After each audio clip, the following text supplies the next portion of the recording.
All right, may as well get started. My name's Gareth. As you can probably tell from my vowels, I am not from this country. I'm from Auckland in New Zealand. I spend a lot of time in Christchurch as well, but it is a pleasure to be here on the West Island. Today I'm also going to introduce myself. I've noticed a few of the speakers haven't introduced themselves actually.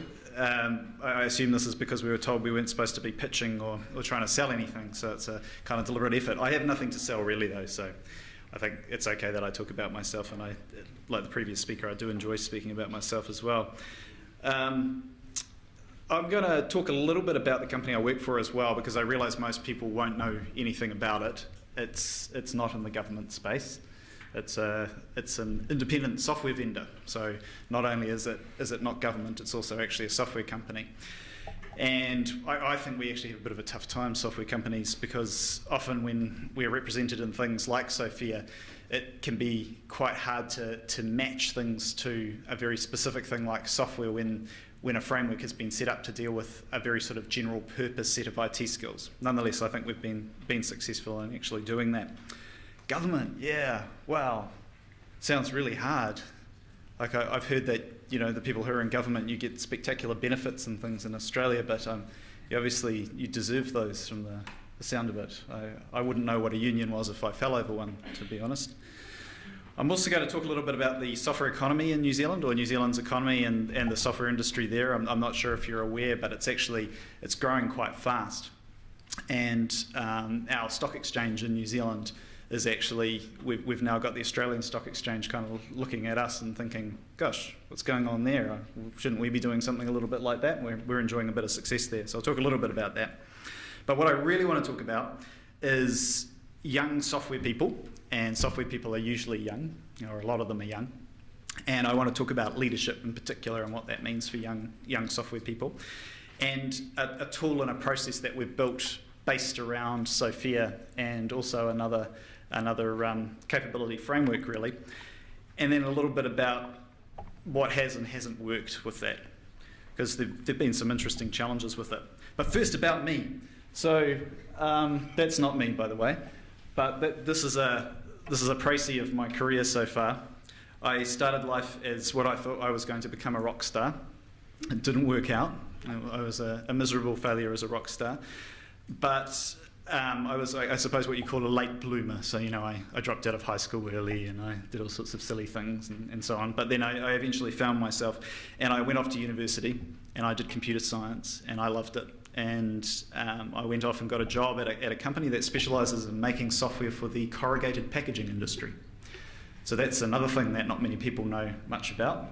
But I can actually look at a box and tell you what kind of flute is in the corrugation and what kind of starch it has and all that sort of thing. It's a very, very useful skill that isn't actually covered by SFIA, I might add. While I was at KiwiPlan, I was very fortunate to have the founder of the company decide that it would be a really good idea if I went and did an MBA. And I'd never really thought about doing an MBA before. All I'd heard is that it was the sort of thing that made divorces happen and things like that. As it turns out, I don't think that's actually true. I think it's a chicken and egg thing. People who are about to get divorced go and do MBAs because they're just feeling a bit funny, It's one of those things that certainly happened in our class, but it was all people that's why they were there. Anyway, that's beside the point. So after doing the MBA, I felt very excited about the world of software and software exports in particular. So high value, weightless exports, exciting things like that, growing businesses and so on. And I joined a business in New Zealand called Orion Health. Orion Health is New Zealand's largest software exporter. It's quite a large company now, employs 1,200 people around the world, and is generating a lot of export revenue for New Zealand. And when I arrived, I was looking after a team of 150 sort of software engineers and test engineers and all the kinds of people who build software, BAs, PMs, all that sort of thing. And by the time I left, it was getting close to 400 people. And in the sort of later years I was there, I fell over SFIA thanks to IITP. But it was sort of the way I approached it, which is how I tend to approach things, and it's probably just because of the kinds of industries I've worked in. I kind of found it on the street and just figured out what to do with it myself. I didn't seek any expert help. I just read the resources and did my best. And listening to some of the people today, I've realised there's actually a lot more I can do with it, which is good. That's why I'm here. I was at Orion for about 4 years, and it got big enough that change was really, really hard. To your talk just before, it was getting harder and harder, and I was getting really frustrated, and I wanted to go somewhere where I could make the change more easily. So I felt like the company got big faster than the things that I still wanted to do and hadn't kind of finished. So I moved on to a company called Wynyard. And Wynyard, or Wynyard Group, what we make is crime fighting software.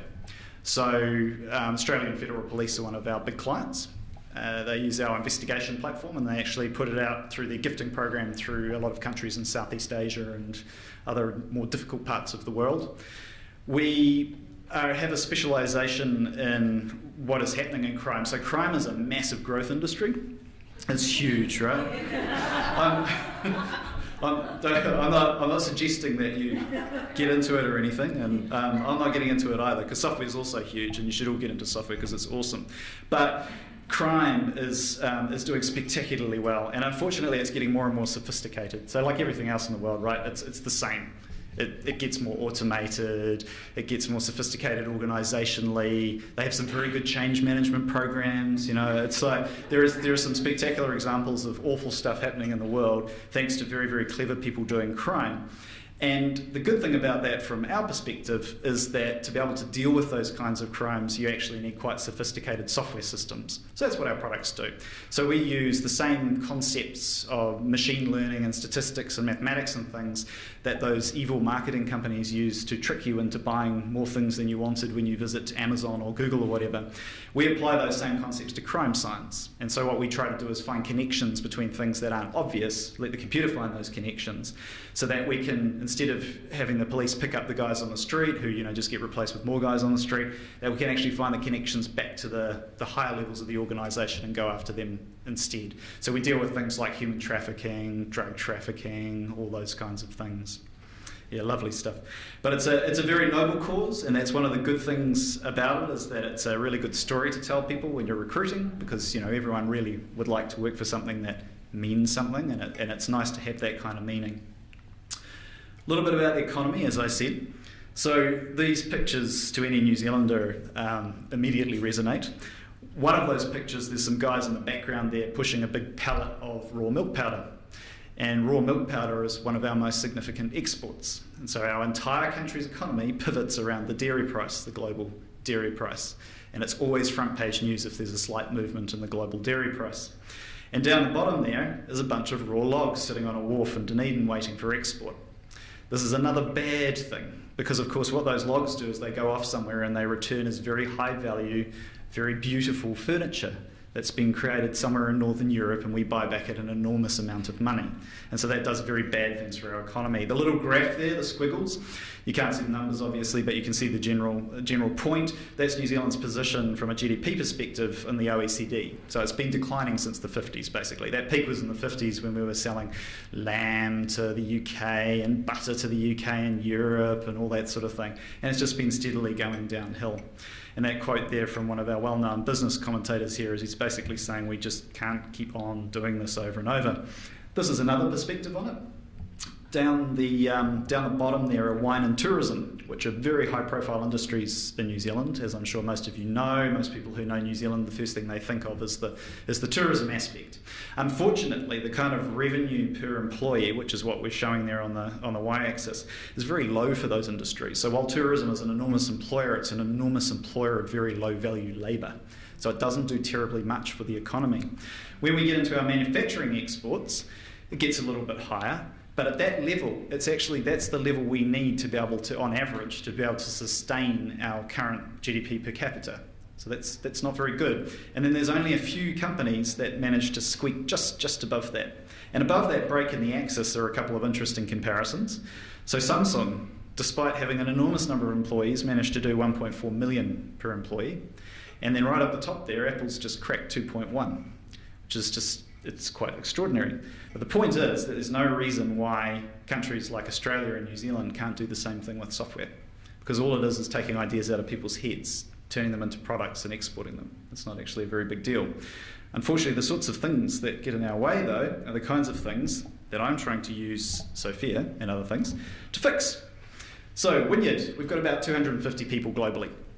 Of those, About 30% are under the age of 30, and 71% are under the age of 40. As a comparison, Orion had 1,200 people globally, or has. When I did these stats about a year ago, there were 80% of the people were under 40, and again, about 30% were under 30. And that poses some pretty interesting challenges. So those sort of challenges, the challenges of working with young people, there is a very strong desire for recognition. So if you've got teams of young, clever people, they want to be recognised for the stuff they do. It's just fundamental to how they operate. They really want to feel like they're progressing, like they're getting somewhere, like there's a new thing that they're working towards and they're constantly climbing that ladder. They want to feel like they're creating something that's of value, and they want to feel like they're learning. So it's just tremendously important to them, is that feeling like they're learning all the time. Why have we got so many young people? Which is an interesting question in the software industry. Well, a lot of it's because there are new skills. And as we know, learning new skills is sometimes a bit tougher for those of us who've been doing things a little longer, and those who've been doing things a lot longer than me. Learning new skills can be very, very challenging. It's not often a very good environment to be able to do that in. So that demand is there. There's a very, very high demand for people, and there's a really, really low supply of those people. So in New Zealand and in Australia, because I've had to run development shops here as well, there's this general constriction where there just aren't enough graduates coming out of high schools, universities, etc., doing technical things to get them into these kinds of careers. It's not really happening. We rely very heavily on immigration, but that can only do so much. This is a typical software org chart. So this is kind of how I have things set up at the moment at Wynyard. My role is as VP of Engineering, and then I have a group of development managers or engineering managers who are each responsible. Usually they have an affinity with a particular product, and they're just building some stuff. So they're building new features, they're changing out the technology, they're fixing things, maintaining things, all that kind of stuff. A manager will tend to have a couple of team leaders, and then reporting into the team leaders are the software engineers, test engineers, and so on. Now there's a bit of a problem here, because that team leader level, and indeed the manager level sometimes, tends to have those people who are quite young.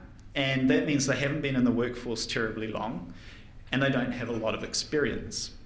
And that throws up some really interesting challenges around making people feel like they're getting recognised, that they have a sense of progress, that they're getting somewhere, that they're learning, and all that kinds of things. So the way I like to put this is that leading requires courageous conversations. You have to be able to have performance conversations with people constantly, right? Constant feedback, and it's got to be, always working towards something, being very aware of what they need to be able to do to move on. To do that, to go and have a courageous conversation with someone, you need some confidence. You can't just waltz in there knowing nothing or feeling like you know nothing and try to tell someone how they're doing their job and what they need to learn. That confidence requires experience. You've got to get the experience somehow. So having the confidence to acquire the experience requires some kind of support.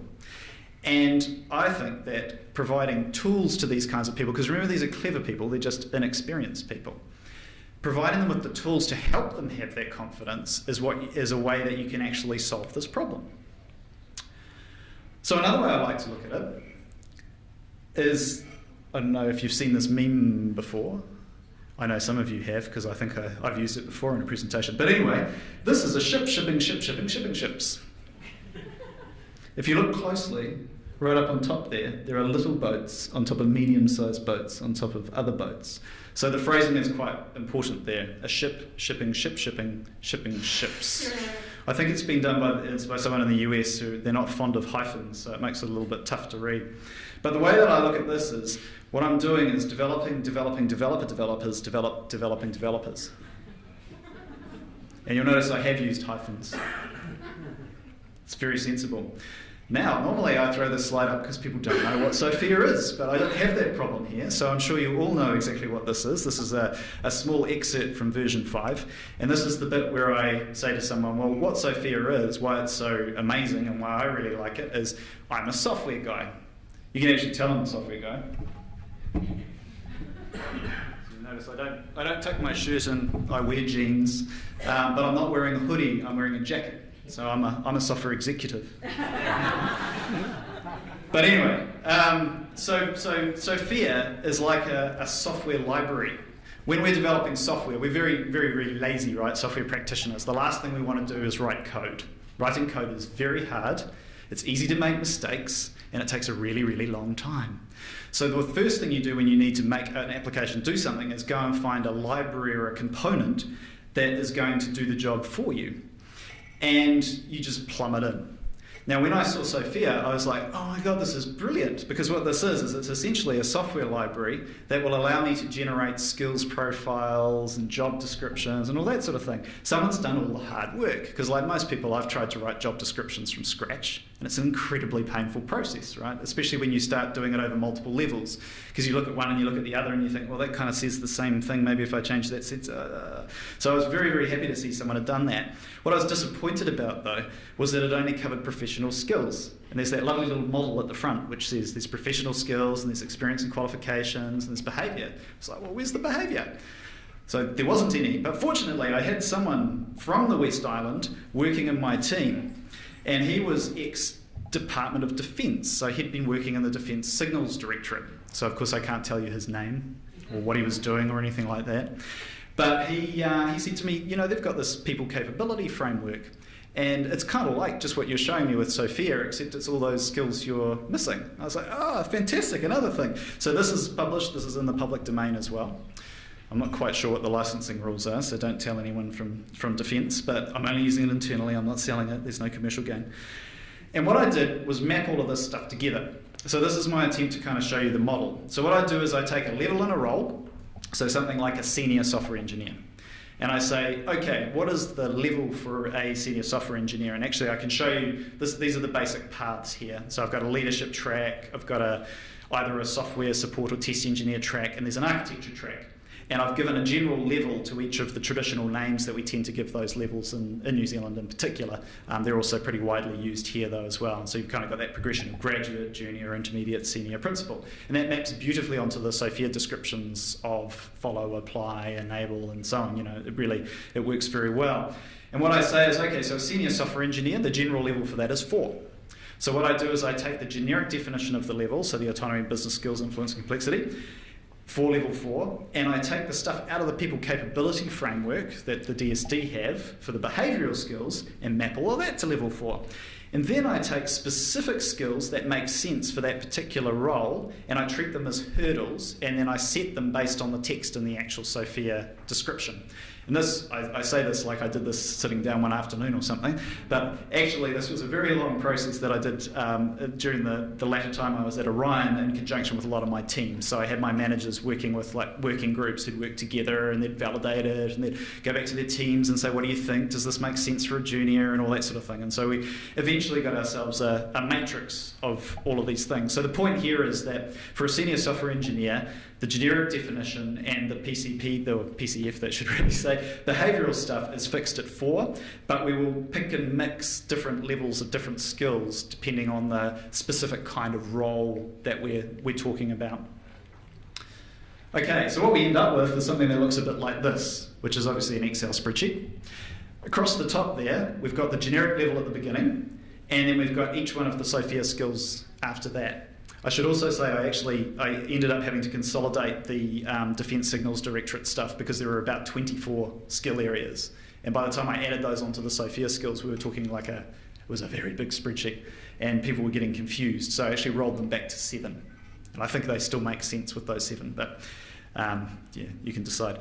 So down the side there, I have the different levels of these different roles, and I've got the mapping that goes out like that. And then what I do, because I'm a software person and I'm lazy, is I write a quick macro inside the spreadsheet that turns that into a lovely Word document for me. So what I can produce is a skills profile, nice and simple, which just gives the textual descriptions for each one of those things. And that's okay, you know, that's all right, you can have a skills profile, but it doesn't actually become useful until you can fold it into a process. So I'm just going to show you this first before I show you the process. But what I've done is I've generated what I refer to as a progression matrix for all of the natural paths, steps in all of the natural paths for each of those tracks. So I've said, okay, what does the before and the after look like for an intermediate software engineer moving to a senior software engineer, or a technical writer, or a business analyst, or whatever it happens to be. And what this provides is something that's equivalent to something we use in software called a diff, showing you the difference between what you do now and what you need to be able to do the role that you're aiming for. And I wrapped this up inside a process that I stole partly from Google. So it's this lazy thing, right? It's just steal, steal, steal, steal all the time. The Google thing is a individual-driven or employee-driven progression process. Now, Google's one is a little bit nutso. They do all sorts of crazy stuff with quantitative analysis of the data. There's numbers for everything, and it's really, really complex. But they're Google. That's how they do things. I've taken a slightly lighter approach, but I've taken the spirit of what they do, and this is what I believe makes this whole thing hang together, because I think this is really, really fundamental. Traditionally, in these kinds of processes, the burden of decision and evaluation of team members falls on their manager, falls on their direct leader. So if you've got a team of 7 people, there's 7 people you need to be thinking about what they need to be able to do to progress, trying to judge when the right time is for them to progress, and all that sort of thing. We come back to this process here. If you have a look at what's happening, right in the middle there, I've got individual, and we've shifted their manager out into a coaching role. And I'm pretty militant about how often one-on-ones happen and what the content of those one-on-ones are, because I think they're extremely important. They're generally fortnightly. Those one-on-ones are anchored on that progression matrix. So for every person in every one of those teams, they know what position they're in now. There's a whole story behind trying to standardise those things in the first place, which is different story. But we got there and we standardised them. They know what the next thing that they want to do is, which isn't necessarily just on that track. They might be making a sideways move. We can generate one of these matrices for anything. And the manager's role then becomes coaching them through those one-on-ones on gathering the case for them to progress. So they're gathering the stories, the evidence, the whatever you want to call it, that demonstrates that they really are behaving like those things that are listed in that matrix. Then when they're ready, and they are the ones who decide when they're ready, they put themselves forward. And so they basically just submit a form, so that progression matrix with their collected stories and some appendices and things. They submit that to the HR advisor, who facilitates an evaluation panel. And that evaluation panel is a group of peers of that person's manager. And it's that group's job to figure out whether that person is really ready to progress, or whether there are some unrealised development needs, or whether there's more information required, that sort of thing. They do the actual feedback. So that means that that manager is not the judge, jury, executioner. The manager is the coach and the supporter. They're the ones who are actually helping them move forward, but they have to decide themselves when it's the right time to do that. And when I actually did this, I thought it was all going to be written, like it was all done in the form and appendices, and they'd just read the case. But our HR advisor misinterpreted my description of the process, because my description of the process was very light. And he decided that this was an interview. And so the person got dragged in for a junior role for an hour, for a more senior role a couple of hours, to be interrogated by this panel of their manager's peers. And at first I thought, oh my God, I better do something about this. This is going to become a real problem. But as it turned out, that worked really well. And in fact, the interview was far more useful than the case. And it solved one of the challenges that I'll get to in a second. But I can just point out the rest of the kind of the differences here. But by putting the individual in charge of deciding when they're ready and gathering the evidence themselves, they are responsible for their own development. It's not someone else's responsibility. They're not sitting there waiting for Mr. Manager to put them forward and decide. They are actually responsible for figuring it out themselves. And another of the big differences is that what we've done is we've taken what used to be a very sort of subjective and hazy kind of criteria for what constitutes progression. And by mapping it onto SFIA and the other capability framework, we've got some really sensible, objective, qualitative stuff. And it's actually, engineers, the first thing they ask when you put forward something like this is, well, who invented this? Where does it come from? How do I know it's real? Where's the evidence that it works, and all that sort of thing? Well, there's a whole wealth of information about where it comes from. It comes from a process which is very, very similar to processes we use in software for doing all kinds of open source libraries and products and standards and protocols and all that sort of thing. It looks just like a community process for that. So immediately there's this trust thing, because they're like, oh, well, okay. So not-for-profit organisation that's using a community process with consulting. I mean, you can't really argue with that, or it's very hard to. So, I've just checked up a couple of examples there. These are real examples of the sorts of things that come back when we ask for these things. So you can see there the top one is based on business skills, and that was for a move from junior to intermediate. And what the person there is listing some of the things they've been doing on their own initiative to improve some of the ways the documentation in their team were happening. They're talking about some additional technical skills that they've taken on, how they plan their work, how they're taking an active role in planning the team's work, that sort of thing.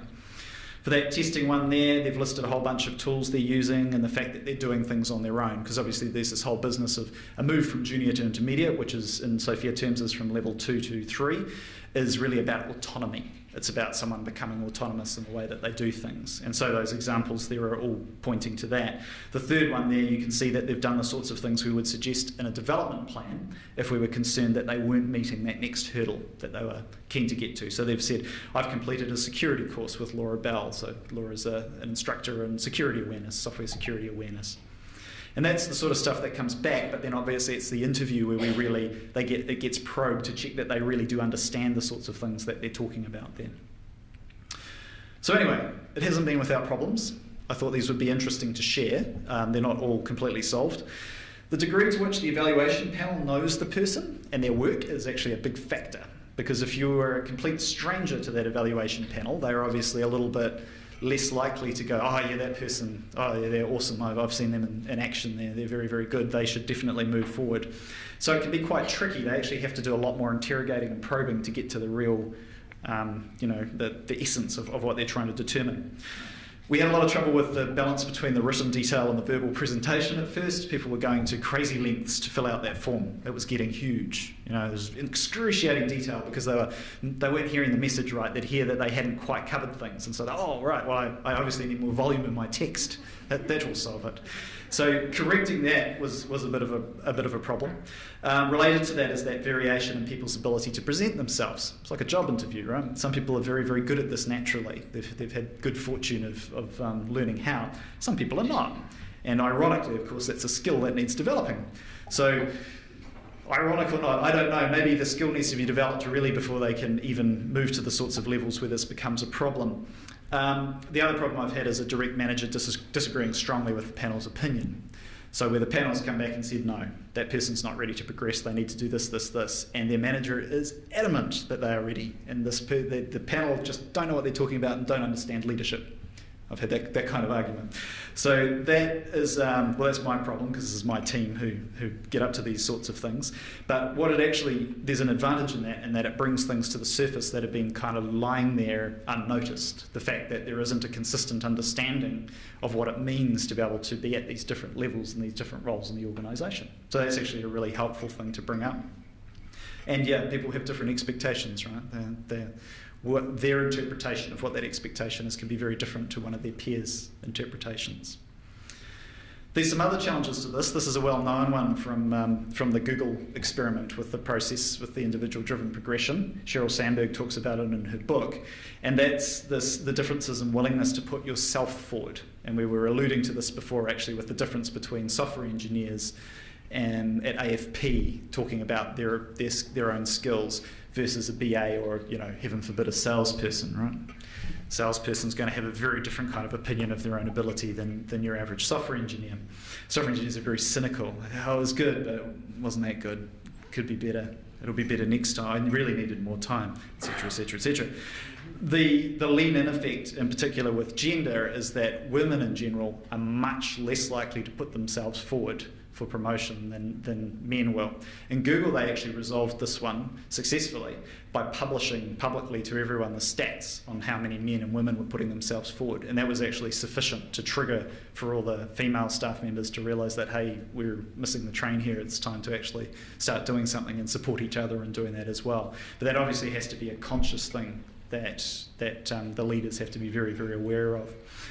There's a real lack of imagination in mapping the SFIA language to the requirements of the roles. I was very happy to hear that the version 6 stuff has a little bit more generalisation in it, but the number of software engineers I've had say to me, but I don't really know anything about 27001. I say, it says 27001, but it's just illustrative. It's trying to make a point about information security and what your responsibilities were. Use your imagination to map it. And there's a kind of Some people get it, some people don't, and they require lots of help in mapping those descriptions. So the more general they are, the better. It's basically my thinking on it. There's also this difference in interpretation of levels as a hurdle versus a nice to have. So some people start looking at it like, well, surely I don't need to meet all of these skills on the thing you're showing me for my progression. And my answer to that is, well, yes, you do, because the way we're using it is as a set of minimums that it's necessary to meet for that progression. Now, we can use it in many other ways as well. In fact, I'm thinking a lot about the ways we could use it for all that other raft of skills and understanding more about what capabilities do we have, what do we need, and so on. But for this purpose, it's really setting up hurdles, and we're asking people to reach a minimum before they can actually progress. The biggest problem, though, is the balance between the progression bar and the hiring bar, because the process I've just described to you is quite time-consuming and labour-intensive.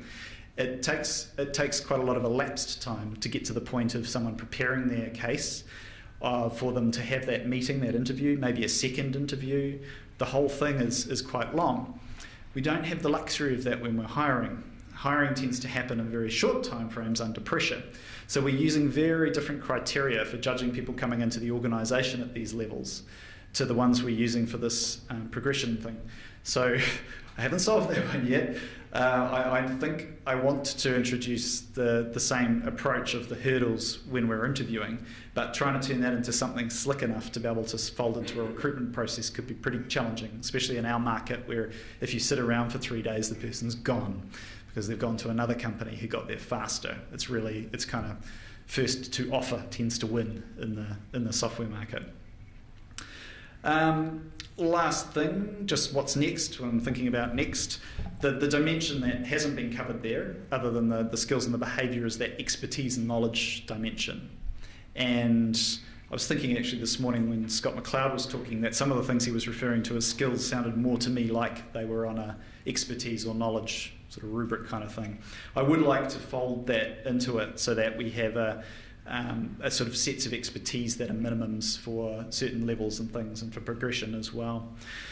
There's the recruitment question, of course, but first I need to do an upgrade. So got to get from version 5 of SFIA to version 6. Fortunately, that doesn't look very hard at all from what I can tell from the release notes, as I would call them. Coming from a software perspective, it looks like it's going to be a pretty simple move for that. Yeah, so that's basically it. I've covered an awful lot of stuff really fast by talking fast, and I still have 10 minutes, so I have plenty of time for questions if you'd like to ask me any difficult questions about my world and young people and challenging people. Thanks for that. That was a really, really excellent presentation. Yeah. I did some work in New Zealand, and what's always impressed me with the East Island is you use smart ways of doing things. You think smart. In terms of as a nation, as an industry, you're moving from an organisation which takes out commodity, milk and cows and beef and lamb, to selling intelligence, selling software, selling. So it's a very as a country, you're moving down that path, and I think because you don't have a huge amount of people, you've got to be smarter in how you do that. And what you've done there is superb. Oh, thank you. Yes, it's kind of lean because it sort of needs must, as you point out. You've only got 250 people in your company and you're really busy. Yeah. You do whatever you can to make it work. But you're also building a very, very sexy software. And I mentioned this morning that what you're compared is Ben and Seera, and obviously you guys, very, very clever stuff as well. So thanks. I applaud what you guys have done. So very good. Yeah, you'll be glad to know all those user experience skills we've got a good UX team. Sorry, there were some other hands. Sorry, Nicholas, when you started with your profile and stuff like that, did you decide the skill set that you wanted your team to have, or did you let them do their self-assessment? So what we actually did was we consulted with the teams for what they thought the skills were for each of those levels in advance of their own profiles. So when they did their self-assessments, which we did as part of the business of getting to a point where we could actually use the progression process, because I had the classic problem, right? Everyone had different job descriptions and weird titles and all sorts of things. So we standardised on those, but then we consulted on what the levels should be for each of those roles, but then we did the profiling after that. So it wasn't, and when I say profiling, this was my best attempts at what I think profiling is. I think it would help if we got a little consulting help perhaps from people who have some experience doing these things, who I didn't even know existed until today.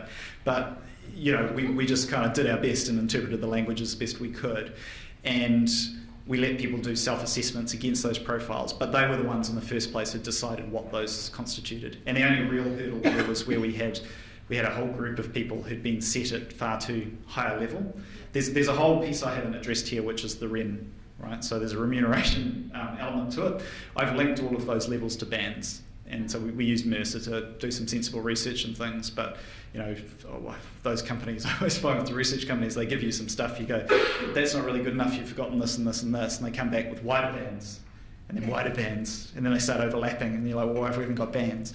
Trying to set sensible quartiles and medians and move people around and everything. So a really important part of that progression process is that we do actually celebrate it and we link it to REM. So when a developer moves from junior to intermediate, they are given a pay rise as part of that process, so they move up to the bottom of the next band, generally speaking, which is actually a pretty decent one when they're down at that sort of level. It's 20%, 15% sort of thing.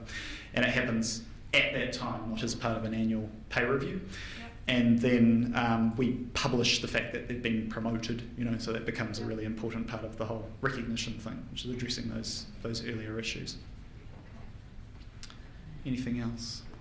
So in the context of lots of demand for your people, have you tracked the change in retention as a result of some of this?